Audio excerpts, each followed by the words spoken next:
Assalamualaikum warahmatullahi wabarakatuh.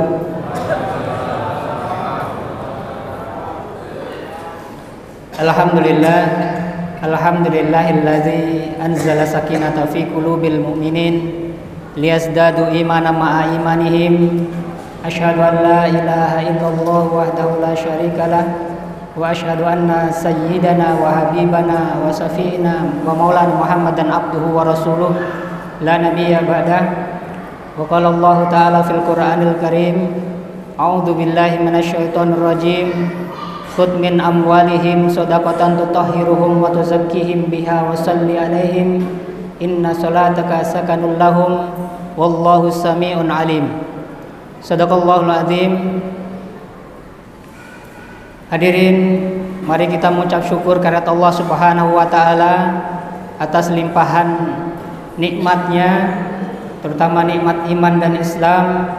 Alhamdulillah, Allah gerakkan hati kita, Allah gerakkan jasad kita menuju ke Baitullah, ke rumahnya Allah, Jamiatul Muslimin ini, masjid yang kita cintai ini, dalam rangka ketaatan kita kepada Allah Subhanahu wa taala.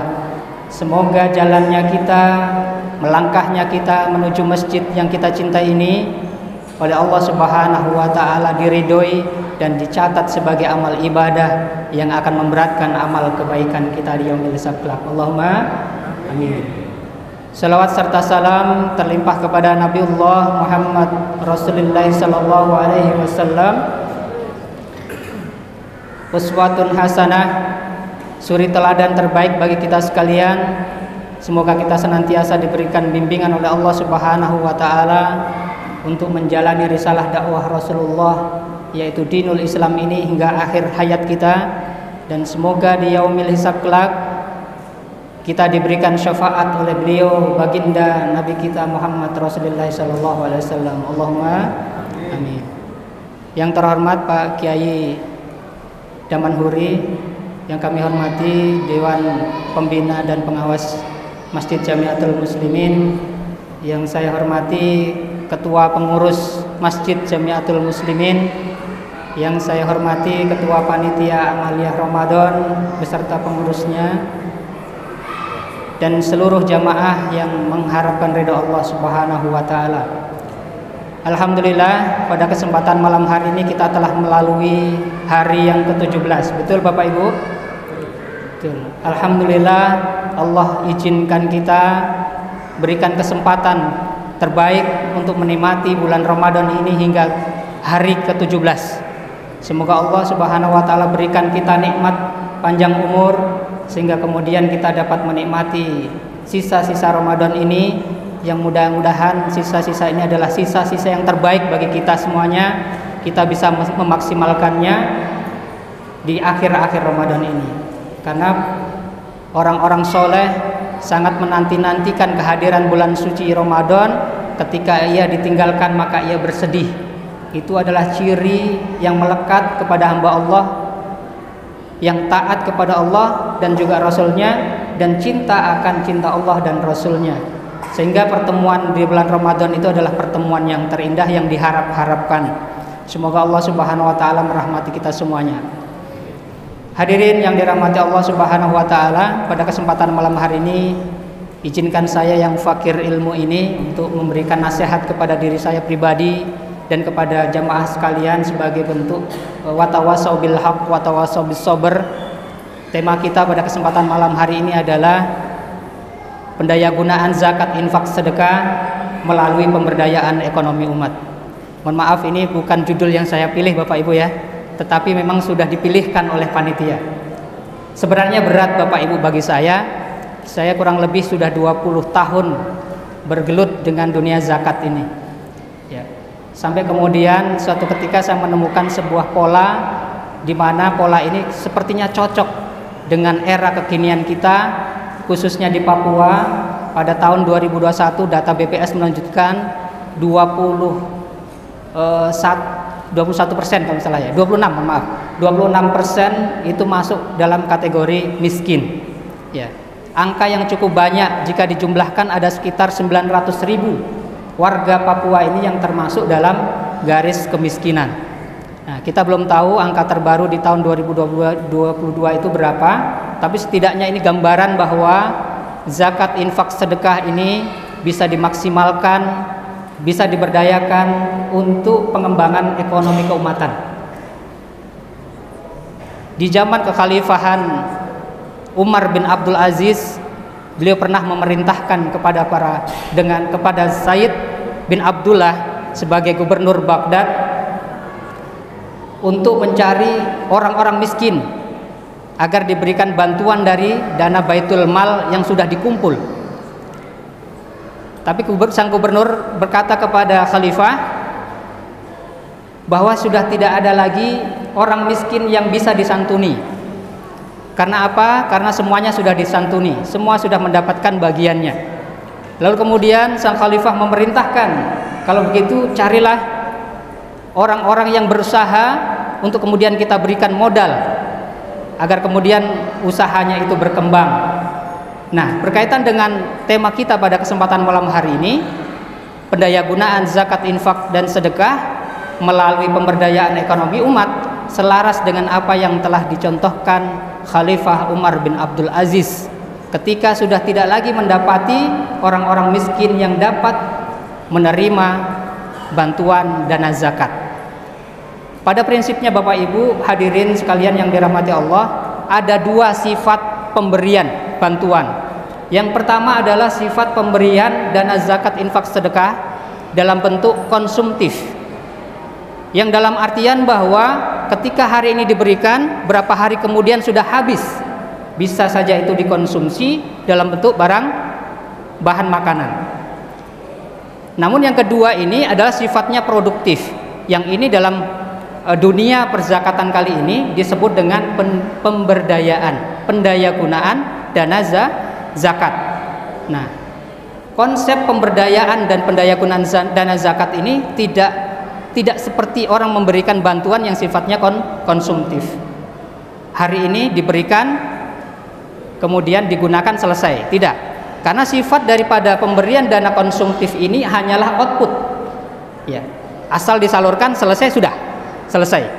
Tetapi untuk pendayagunaan dana zakat melalui konsep pemberdayaan itu sifatnya produktif.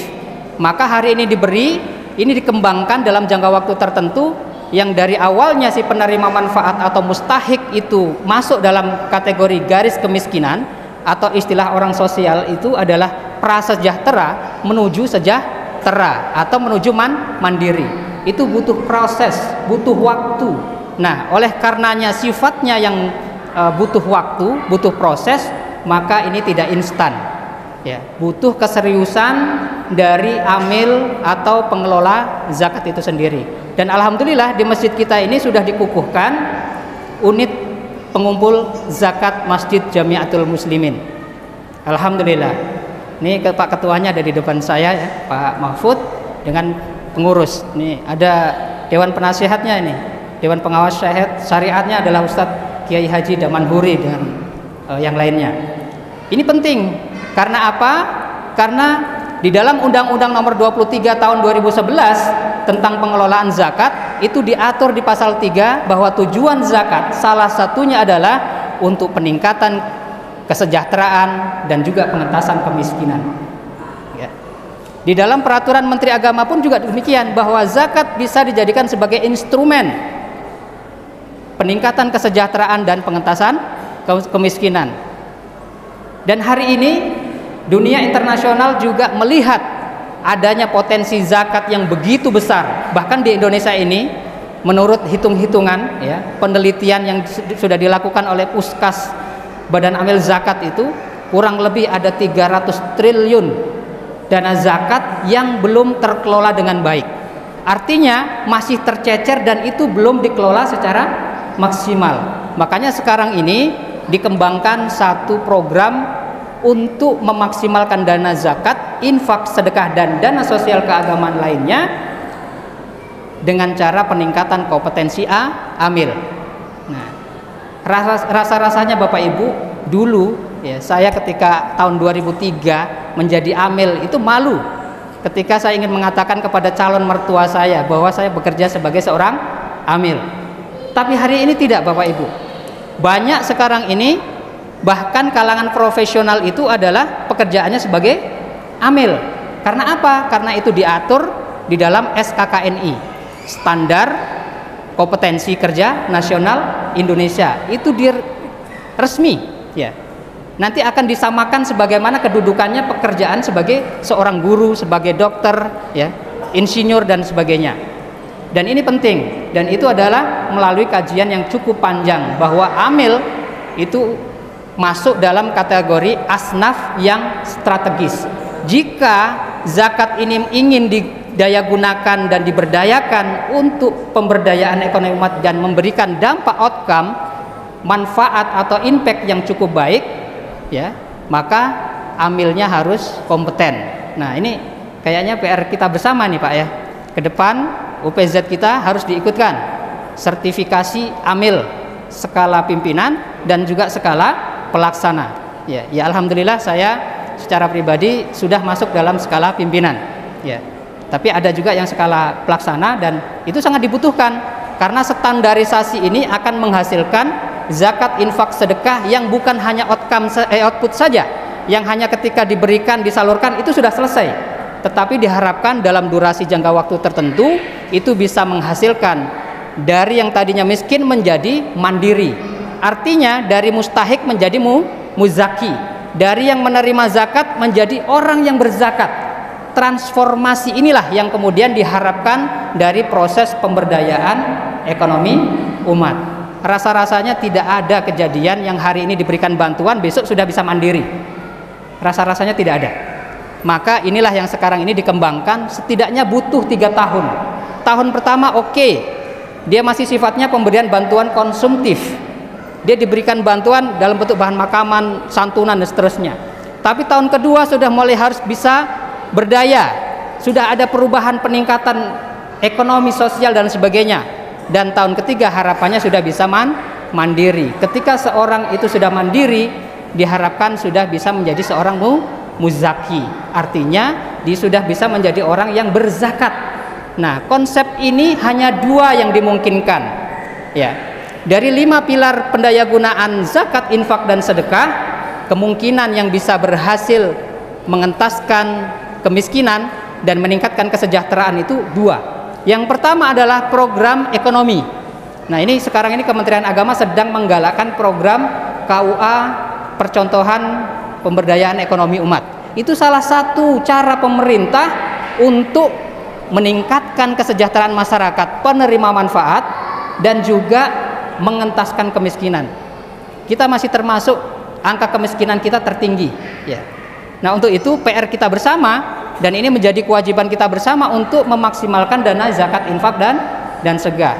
Sebagaimana tadi yang berlaku di zaman kekhalifahan Umar bin Abdul Aziz. Sudah nggak ada lagi orang yang bisa menerima zakat karena semuanya sudah disantuni, gitu ya. Tapi baitul malnya berlimpah. Gimana caranya? Maka diberikanlah kepada orang yang berusaha, kekurangan modal daripada mencari utangan yang nggak jelas, gitu ya.